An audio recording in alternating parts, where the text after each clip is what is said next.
This video is brought to you by PrizePicks. Do the Browns really have the weakest schedule in all of football for this upcoming year?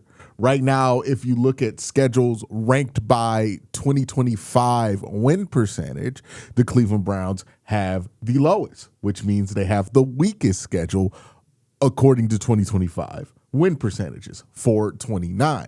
Now, some of you might be asking this question, and I think it's a fair question to ask. How in the world do the Browns have the easiest schedule when they weren't the worst team in football?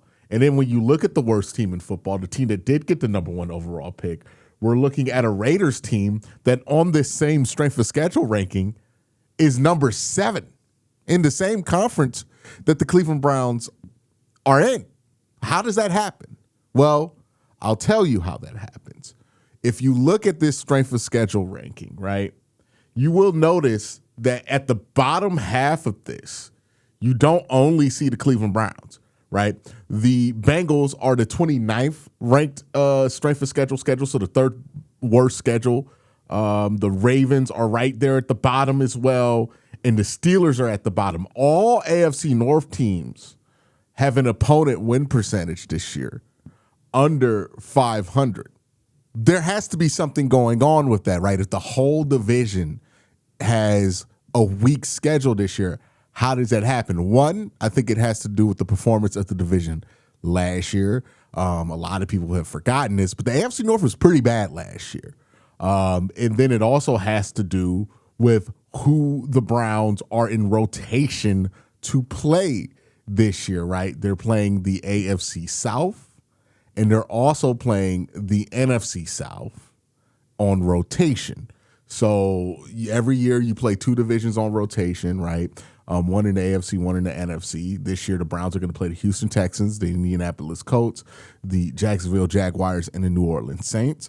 We know from the past how iffy that division could be. Jacksonville was really good last year, but the New Orleans Saints weren't. Houston Texans didn't really run up their record as much as we expected them to, and the Colts kind of flamed out in the middle of the year. So they started off pretty good, but ended pretty flat. And then we know the struggles that the NFC South has had, right? The Atlanta Falcons, the Carolina Panthers, the New Orleans, I think I threw the New Orleans Saints in there with the AFC South, but the New Orleans Saints are also in there. The Tampa Bay Buccaneers, right? These are all teams that really struggled to get 500. And then you look at the AFC North, and a lot of these AFC North teams struggled to get 500, right? The Baltimore Ravens barely made it. The Pittsburgh Steelers were over 500. The Cincinnati Bengals were under 500. So when you're playing 2 divisions, one of those divisions in the AFC North, your own division, you play those teams 2 times, so the impact of them is doubled, that weren't necessarily amazing at being over 500.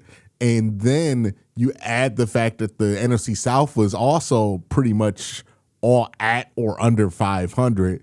And then you're playing the NFC South. That's how you get to the place where the Browns have such a low opponent win percentage. And obviously what puts them over the top and why they have the worst schedule, well, not the worst schedule, but the easiest schedule in all of football, is because the Browns finished in last place in the AFC North, which means that they also go through and play every last placed AFC team. So they get to play the Raiders, who finished in last place, the Titans, who finished in last place, and the Jets, who finished in last place, on top of having a particularly favorable rotation in divisions. Now, it's one thing to say, well, those teams didn't win last year, so this schedule can be easy.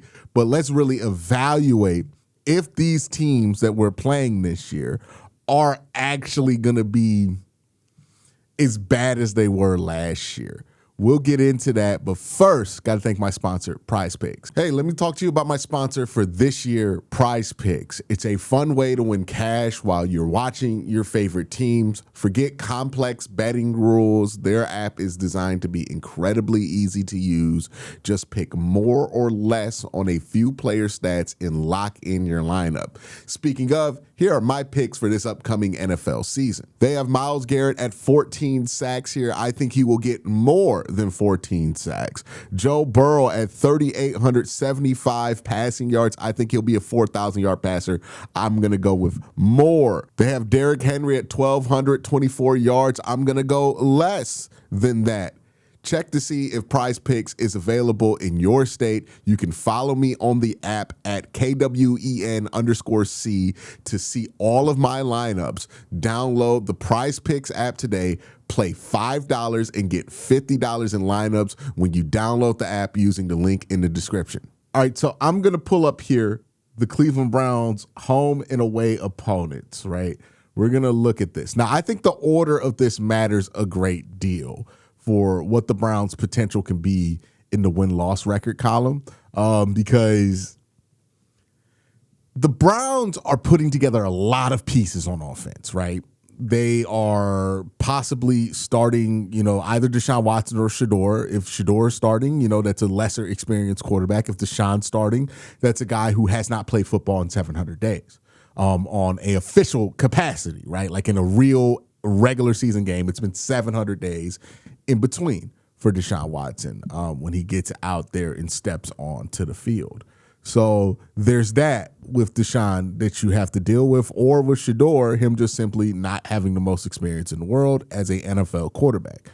Then on top of that, you have 6 new offensive linemen that are going to figure into this rotation. I mean, nobody from last year is projected to come back and start for this. You have a new starter at center, a new starter at right and left guard that's pretty much guaranteed, and new starters at both the tackle positions are pretty much guaranteed, right? The only place there could be a returning starter is at center, and at best, Luke Whippler is a returning starter by technicality only, right? Like this is a guy who played like 3 games before he got injured. So even him, he's not really a returning starter. So you're going to be starting 5 fresh bodies on that offensive line. You're also bringing in 2 new rookie receivers. You're basically putting together a completely new offense. You know what I mean? Like there's no continuity from last year in terms of what the play calling will be, who the play caller is, obviously, and what the offense that you're running. And that's a good thing, right? I think there needed to be a change from Kevin.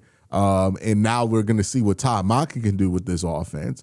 So I'm not necessarily like upset about that, but there are some realities that come with that, which is, I'm not going to expect Todd Monken to be a miracle worker. I'm expecting him to be what he's been, which is a good offensive mind. Sometimes a great offensive mind, but you can't just put something together overnight, right? Rome wasn't built in a day. So 6 new offensive linemen, 5 new starters, more than likely across the board. Pretty much everybody except Jerry Jeudy and Harold Fainin is going to be brand new in that passing game.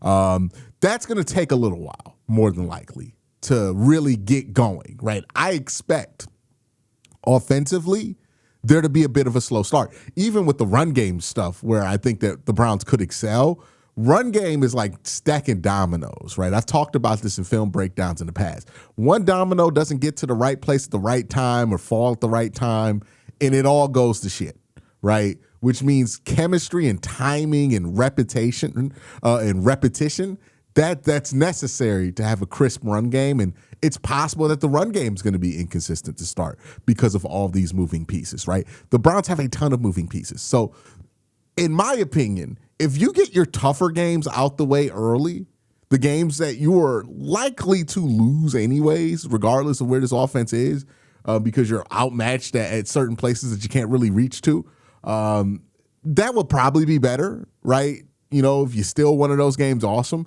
But you probably want your more winnable games. If we're just going to look at it, Carolina, Las Vegas, Tennessee, both the New York teams, you probably want those games towards the end of the year. Because I think this is going to be a team that's going to be much different before the bye week and after the bye week, because they just have so much youth. They have so much experience they need to catch on, and they just haven't played together ever. Like all these guys have never played together.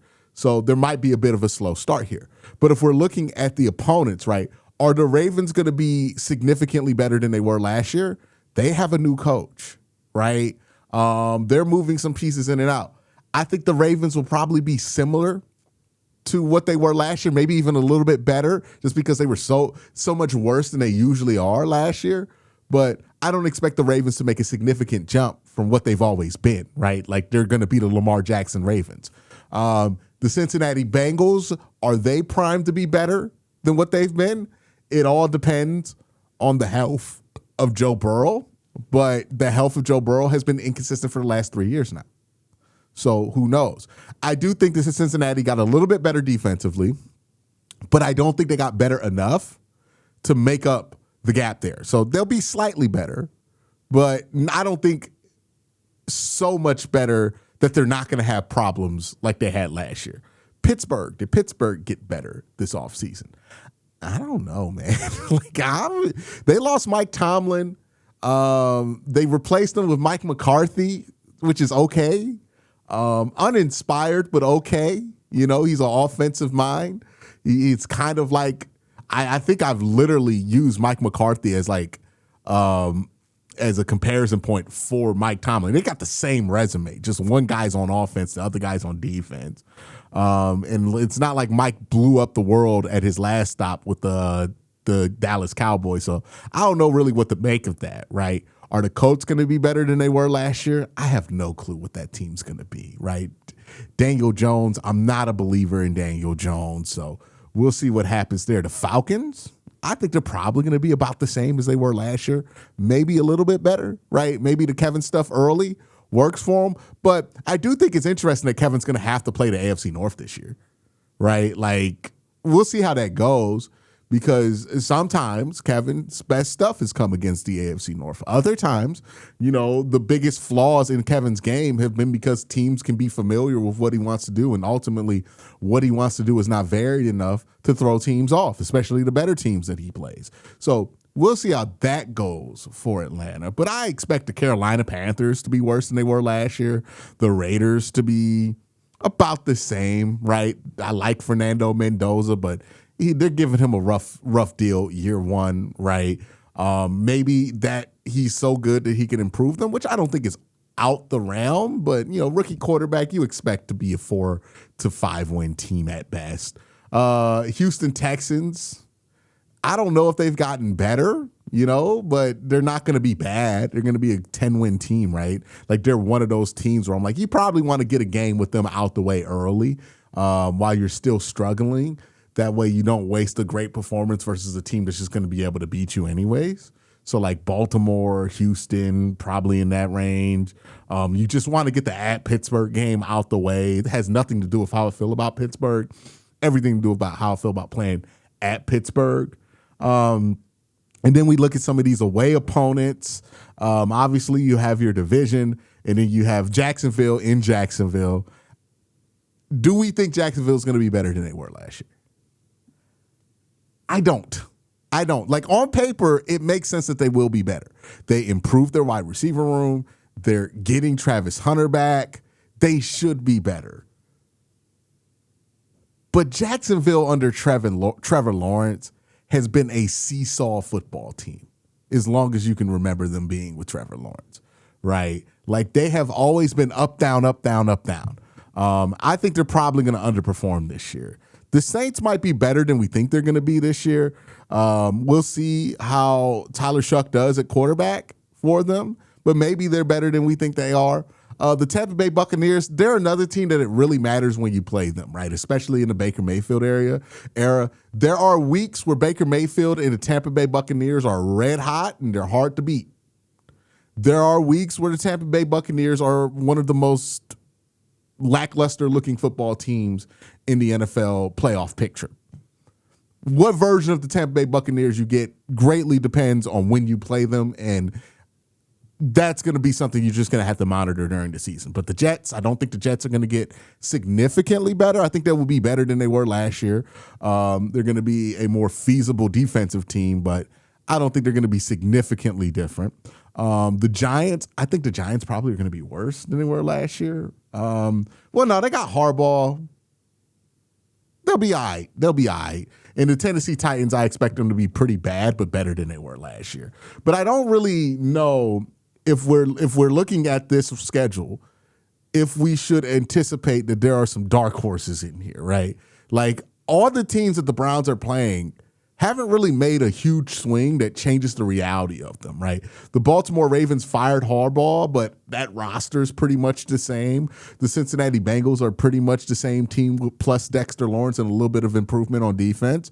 The Pittsburgh Steelers swapped out coaches, but other than that, it's pretty much identical to what they were. Houston made some improvements, but they're pretty much the same team they were. The Colts are the same team they were. Atlanta hired Kevin Stefanski, but they're pretty much the same roster that they were last year.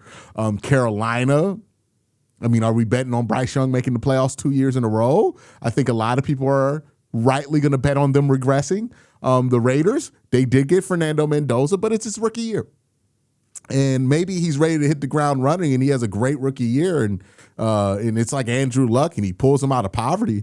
But that's very rare, right? More than likely, the Raiders are probably going to be pretty bad this year. The Jacksonville Jaguars, again, they probably did the most out of any team here. It's just like, do you trust the Jaguars to light it up 2 years in a row under Trevor Lawrence? I don't know. I don't trust Trevor Lawrence as far as he could throw a football, right? Like that, he's just been so inconsistent throughout his career, both in college and in the pros. New Orleans Saints, okay, Tampa Bay, pretty much the same team they were last year. Again, they're a hot and cold team, right? Depends on where you play them. Same thing's true with Jacksonville, right? You can play Jacksonville when they're hot and you can't beat them. You can play Jacksonville when they're cold as ice and, anybody can beat them, right? Tennessee, they made some improvements. They got a little bit better. I don't know if they've gotten so much better that they're going to be like a completely different team than they were last year. The Giants, the Jets, again, both those teams made some improvements, but still kind of have the same issues that they had last year. The Giants obviously got Harbaugh, so maybe you just throw some like respectable points there because Harbaugh is Harbaugh. But the Jets, I mean, another year of Aaron Glenn. I'm not sure who's even playing quarterback for them this year. It's a kind of a mess here. So, yeah, I think you should look at this schedule as an opportunity if you're a Browns fan. Right now, I'm not one to play the schedule game this early, but the reality is like, there's a good chance, obviously anything's possible in the NFL, but there's a good chance that this is actually the best schedule you could get because the teams that you're playing have not really made giant moves to be much better, right? Or aggressive moves to be much better. Honestly, if we're looking at all the teams on the Browns schedule, do you think they made more aggressive moves to get better than Cleveland did? I don't think so. I think maybe you can make the argument with Jacksonville. Maybe you can make the argument there. But other than that, it's probably not going to happen there. But that's my thoughts. Let me know your thoughts down in the comment section below. Let me know what you think about the Browns schedule. Y'all have a great day. Have an even better night. Peace.